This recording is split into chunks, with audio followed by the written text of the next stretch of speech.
The wind had a cruel voice that night, not howling, but whispering through the gaps in the shutters like it remembered names Harlan hadn't spoken aloud in years. The snow fell heavy, wet and slow, blanketing the ridge behind his homestead and dulling the sound of his axe-splitting wood. He moved like a man whose body knew the work by rote. One log after another, stack, split. Repeat the cold didn't bother him. Nothing much did anymore. He paused only when the horse gave a low snort from the corral, ears flicking toward the woods. Harlan squinted into the falling snow. Nothing moved at first, just the skeletal trees, the distant ridge, and the ever-thickening white. Then movement. At first he thought it was a deer, thin and lurching. But the shape staggered, arms out, human, closer, a woman, barefoot, dark hair matted and half-braided, dragging behind her in a loose tail. Her shawl, once red maybe, hung like a torn flag over her shoulders, soaked and dragging. There was blood, too, much of it darkening the side of her doeskin blouse. Harlan didn't call out.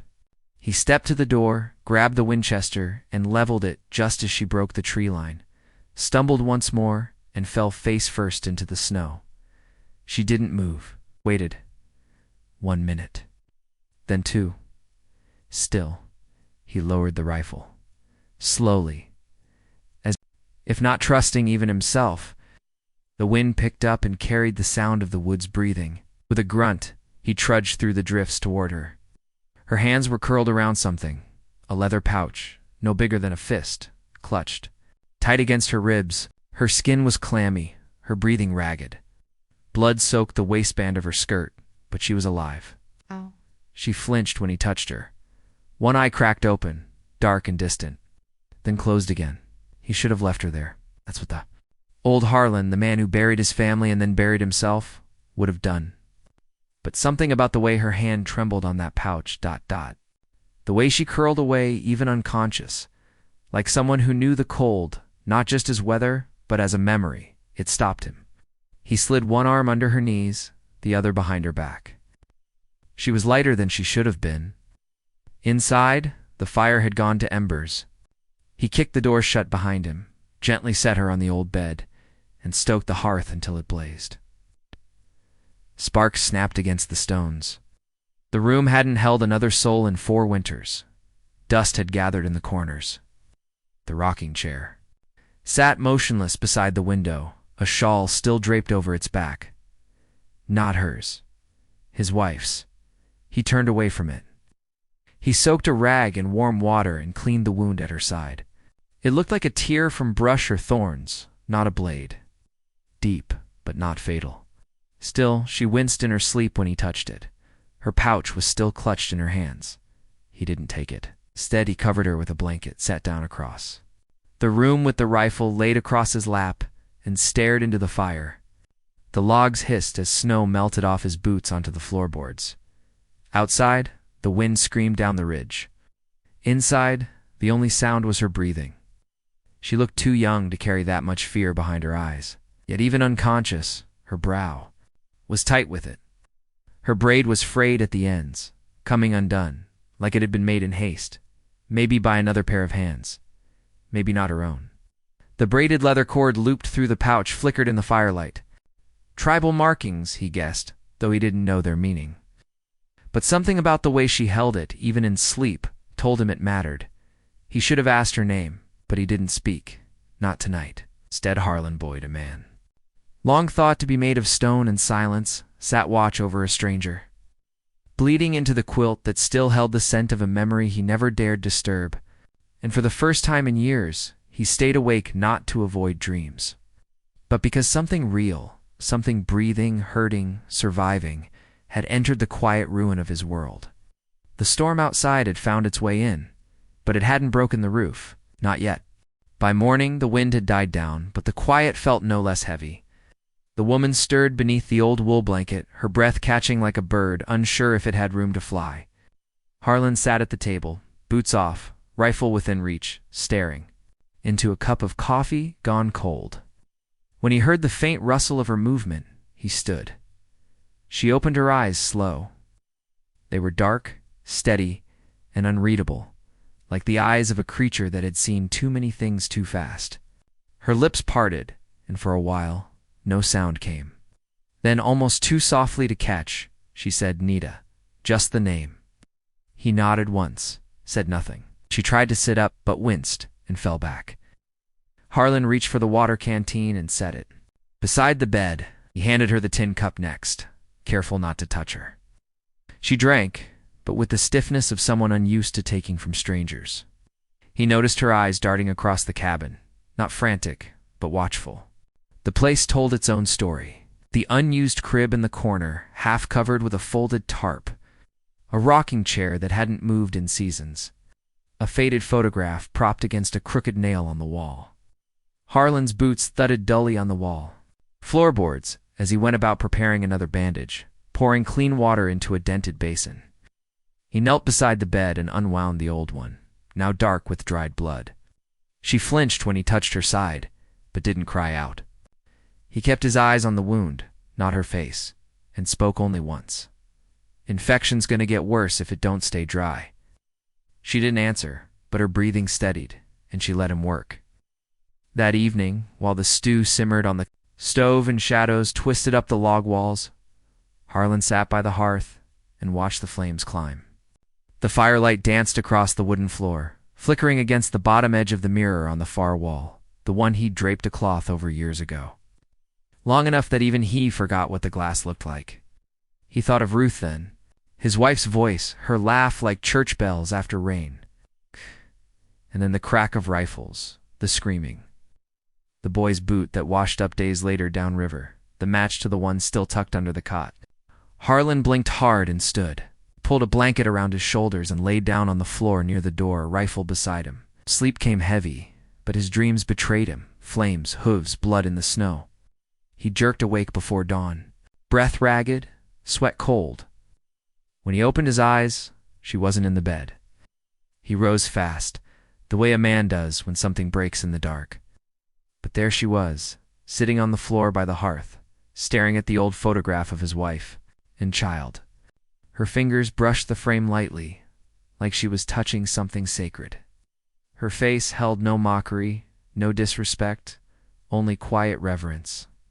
Still, something in Harlan snapped.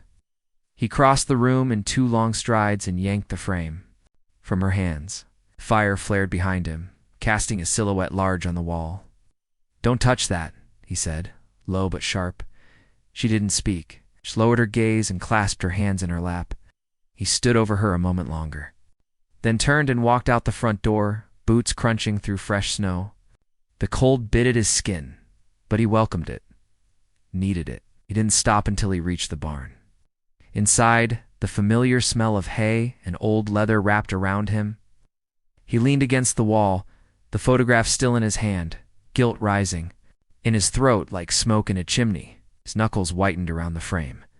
It wasn't her fault, none of it was. But pain, when buried too long, doesn't come out gentle. He stayed in the barn until the light changed, until morning claimed the sky in soft gray streaks. When he returned to the cabin, she was asleep again, or pretending.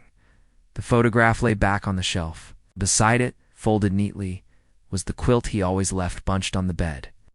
She hadn't taken anything, just looked. He placed the rifle against the wall and sat back down at the table.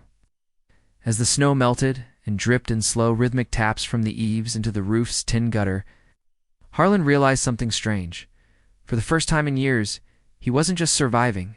He was watching, listening, reacting, and that, more than anything, terrified him. The sky turned the color of old bruises by mid-afternoon. Heavy clouds rolled down from the ridge like they had a score to settle. The wind slammed against the shutters like it was trying to get in. Harlan lit a second lantern before the sun even dipped behind the trees. Snow began to fall again. It's thicker and meaner this time, more ice than flake, coating the cabin in a hard white shell that would hold for days. He'd been through storms like this before, but never with company. Never with anyone breathing under the same roof who wasn't a memory. Nita didn't speak much, but she moved like someone used to surviving without asking permission. Took stock of the room with her eyes, quiet as a shadow. When she noticed the broken window pane near the stove, letting in slivers of wind. She pulled a faded strip of muslin from her satchel, turned it over in her hands, then stood and began sealing the gaps.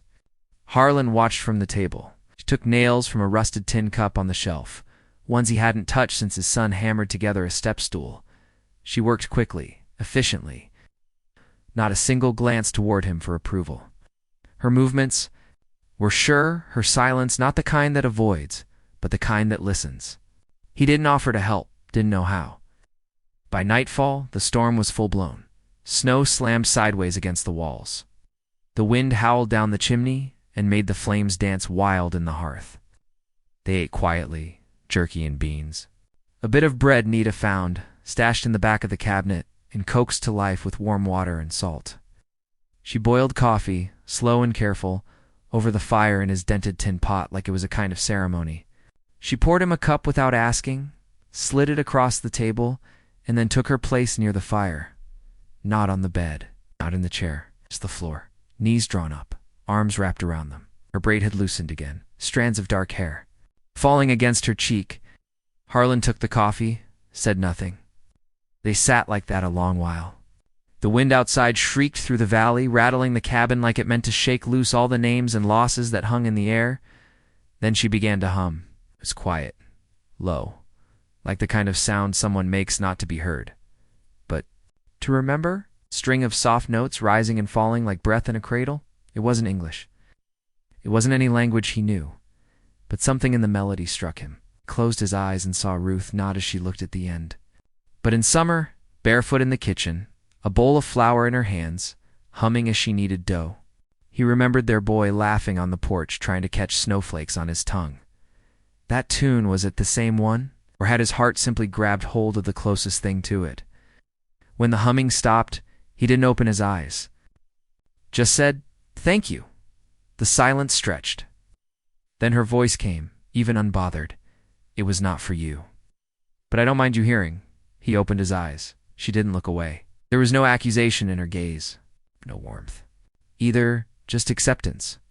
Like two trees bent by the same wind, neither asking the other how they managed to stay standing. He looked down into his cup, now gone cold. Outside, the storm roared louder, but it could not touch the hush that had settled between them inside. A hush full of things that weren't said, couldn't be but lived anyway, just beneath the surface of the firelight. Later that night, as the shutters banged and the snow piled halfway up the windows, Nita pulled the cloth from the cracked mirror on the wall. She wiped the dust from its surface and stood in front of it. Not to look at herself, not really, but to see what was left behind her, who she'd become. Harlan saw her standing there from his corner. He didn't stop her. Just laid back against the cold wood floor with the rifle across his chest, and the image of her silhouette burned into the backs of his eyes. By morning, the storm hadn't passed, but it had stopped trying to break the cabin apart, and somehow that was enough. The storm passed sometime before dawn, but the cold left behind still pressed against the cabin like a question waiting to be answered.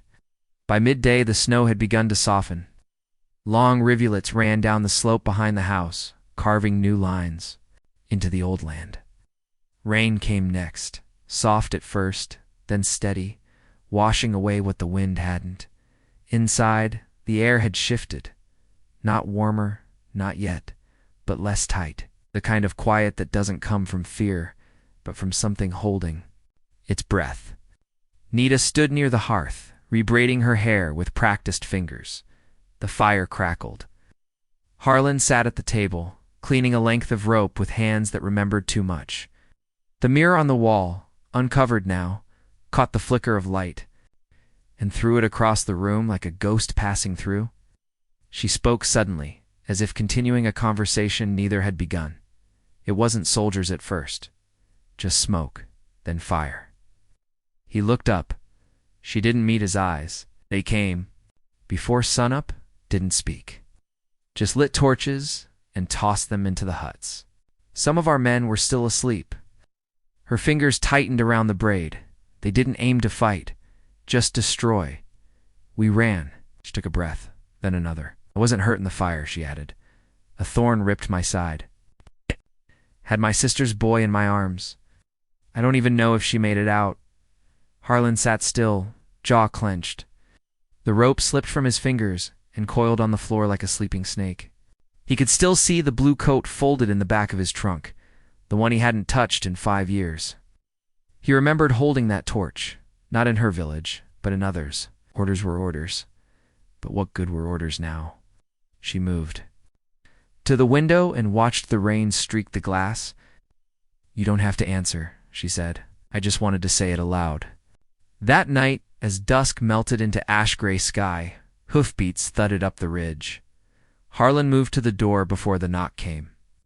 He didn't look back, but Nita had already slipped into the shadows by the hearth, crouching low, the way someone does when they've learned what knocks can take from you. He opened the door slowly. Carter stood there, thick-bodied, mud-stained, rain dripping from the brim of his hat. He didn't dismount, just spat over his shoulder and squinted past Harlan. Into the cabin. "Heard word there's some trouble out this way," he said. "Few fellas said they seen tracks, not settler tracks." Harlan didn't reply. Carter grinned, wide and knowing. "Wouldn't surprise me if some of them wandered down to pick up what's left. Rats always sniffing around after a fire." Still, Harlan didn't speak. Just stepped forward until his body filled the doorframe completely. Carter shifted in his saddle. "You see anything, Boyd?" "Nothing worth tellin'," Harlan said, voice low. Carter clicked his tongue. "Well, keep that rifle close. You know how they get when they're cornered." His eyes drifted past Harlan again. "You hear anything strange? Anything too quiet? You ought to let folks know. Appreciate." "The warning," Harlan said flatly. Carter lingered a moment longer, as if weighing whether to press. Then, with a wet grunt, he tugged the reins and turned his horse downslope. The cabin door shut with a heavy thud behind him. Rain ticked across the roof like scattered nails. Nita rose from her crouch. She didn't speak right away, but the look in her eyes had changed. Not fear, not even anger, just a kind of tired sorrow, the kind that comes when you realize safety is always temporary. She poured the last of the coffee into the cracked mug, handed it to Harlan without ceremony. He took it, sipped once, and stared at the fire. Then she asked, "Why do you help me?" He didn't answer for a long while. The only sound was the hiss of rain turning to steam on the stovetop. Finally, he set the mug down and spoke slow, even like he was pulling the words from somewhere buried deep. "Because no one did," he said, when they should have. Nita didn't nod, didn't smile. Just sat beside the saddle she'd found in the barn and wiped it clean with an old rag. Her hands worked steady, slow, not to fix anything, but to honor it. When Harlan saw which saddle it was, he didn't stop her. It had belonged to his boy. It's untouched since the day he died. Rain tapped the window like a soft knock from another life. The silence between them held, not as a wall, now but as something else. A roof, maybe? The last snow melted into the ground like a held breath finally exhaled. Streams carved lazy paths through the field behind the cabin, and green pushed its way up through the mud. The earth smelled of something old waking up. Nita walked the woods with a small woven basket looped over one arm, collecting roots and herbs in silence. Harlan didn't ask what they were for. He only noticed the way she touched each leaf like she remembered it from another life. She didn't walk quickly, but she moved with purpose, as though she had somewhere to be and time no longer frightened. He spent his days sharpening things. It's not just the axe, but the tools rusting on hooks in the barn. The old hoe his boy once dragged behind him in the garden. He found a cracked horseshoe buried in the shed, polished it, and left it hanging. Near the door, they didn't talk about what they were building. They both knew. One afternoon, she fed the chickens without asking. They hadn't laid in weeks, but still she left corn near the coop, hummed low as she worked. Harlan stood on the porch, arms crossed, a soft ache in his chest. Not pain, not quite peace either. That night, the sky changed. Clouds rolled in thick and close, carrying heat. Thunder throbbed in the belly of the hills. Harlan leaned against the porch rail, eyes narrowed on the tree line. The lightning came sudden and mean, snapping across the sky like a whip. One bolt struck a dead pine not 50 yards from the cabin. Fire lit the grass in a jagged line. Then came the wind. He didn't shout, just moved. She followed. Buckets, wet blankets, dirt. They worked like they'd done it all their lives. She didn't flinch from the heat, and he didn't stop her when she leaped into the heart of the blaze, kicking at the flames with her skirts tied high. Ash coated their faces. Smoke stung their lungs. Their hands brushed once at the well, and neither pulled back. By the time the sun clawed over the ridge, the fire had given up. They sat on the porch steps, soaked in sweat and soot, breath coming slow and heavy. The cabin still stood behind them, charred at the edges but solid. The field smoked in long curling trails that rose toward the soft orange sky. He didn't speak, neither did she. Then her hand slid across the wood and found his. Not a grasp, not a gesture for show, just contact. Steady, real. He didn't pull away. Birdsong drifted in from the trees. Somewhere behind them, a hen made a slow, lazy cluck, like even the animals had begun to believe in morning again. She rested her head lightly against his shoulder. Not for long, just enough. That evening, the storm long gone, Nita moved through the cabin with a quiet purpose. She washed her hair and sat by the fire with a wooden comb, working slowly through the dark strands. Harlan watched from his place at the table, oiling the hinges of the door with a cloth. She braided her hair deliberately, tight and careful, finishing the end with a loop of thin leather cord, not new, not decorative, but the one she'd carried in her pouch from the first night. When she finished, she stood and crossed the room. She didn't look at him, only at the shelf by the window. There sat his wedding band, dull now, the engraving long-worn smooth. She reached into her pocket and took out the charm. With slow fingers, she set it beside the ring. Then she turned and walked to the door, leaving him in the hush of the hearth. She said nothing, but she didn't need to. Some things, if given the right silence, speak loud enough to split a man wide open. The thunder rolled far off in the hills. Not gone, just waiting. The light came soft, like breath through linen. Mist hung low over the fields, curling around the porch posts, like it didn't want to leave. The rain had stopped sometime in the night. The earth smelled of ash and pine, smoke and something else. Something clean, like promise. Harlan stepped out into the morning, with his boots heavy and his heart quiet. He rubbed the back of his neck and looked toward the tree line, expecting birds, deer, silence.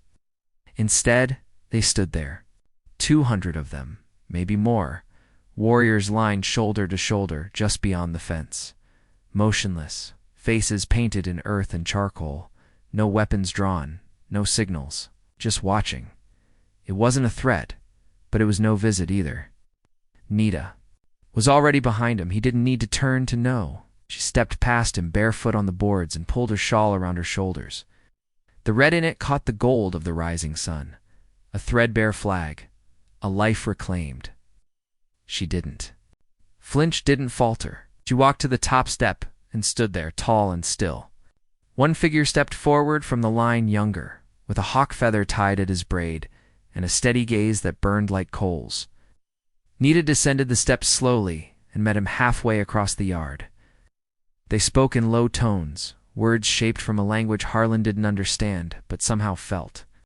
The wind carried the rhythm of it, sharp, then soft, then a silence so thick it held everything that had come before. She turned back. "They thought I was dead," she said. "Now they ask what I want." Harlan didn't speak. Nod. He looked through the doorway, back into the cabin. The braid she'd worn last night lay coiled on the table beside his wedding band, still catching the light from the hearth. No note, no farewell, just the truth of it. Something sacred offered without demand. Nita turned and took another step, toward her people, another step. And then she stopped. Halfway, she looked back. The wind pulled her shawl against her ribs, and the sun lit the grass around her feet like a circle drawn in gold. She didn't call his name, didn't beckon, just waited. Harlan didn't think. He just moved into the barn. His hands found the saddle without hesitation. The leather was clean now, oiled from her touch. The cinch tied easy. The horse, a patient old mare named June, didn't protest, as if she too had been waiting for this. He rode out slow, not in haste, not to prove anything. When he reached her side, she didn't smile, but her hand brushed his leg. He reached down and let his fingers find hers, only for a second. A quiet second, in front of every soul who watched. Then she stepped beside his horse, and together they crossed the line, not away from something, but toward it. The warriors opened for them, silent as trees, making room for wind, and behind them, a bird lifted from the fence post, a sharp cry, then wings slicing the sky open wide. The cabin stood still in the distance, smoke curling from its chimney, not as a place they were leaving behind, but as the place where something had once ended, and now maybe begun.